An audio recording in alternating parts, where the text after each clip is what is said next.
Okay, once again, welcome back. Now we are talking about the insoluble salt.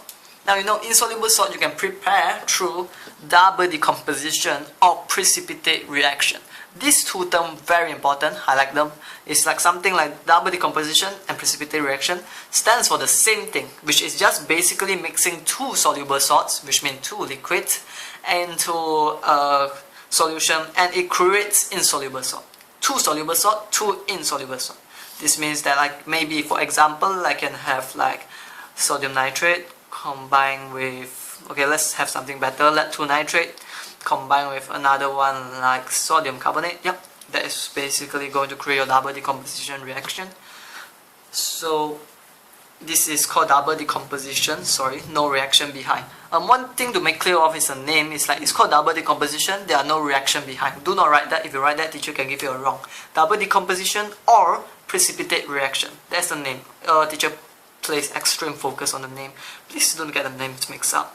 So it requires two soluble cation and then sodium and potassium anion, because this sodium and potassium anion, they are soluble as you can see. So the steps is to just mix the solution, filter them, wash them, and just dry with filter paper. Okay. So the continuous variation method is going to be to determine the ion. You can kind of like determine the ionic equation. So it's basically the steps is you have fixed volume of X.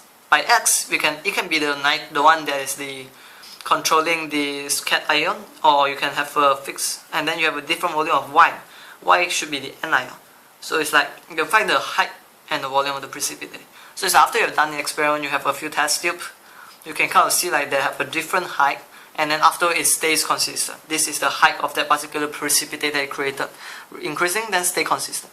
So the moment that it stays consistent means that one of it, the one that will differ, has already been reacted completely. So basically you can just find at this particular point when it starts to stay consistent is the point where it has reacted completely. So this is the total chemical needed, and that's why you just only need this part here. Take both of them, calculate their number of moles, and then compare both of their number of moles in their ratio, and you can get their chemical formula. Moving on to the stoichiometry in salt is basically the same thing. Balance the equation, find the number of moles, and basically when you find the number of moles, remember to use the formula to find the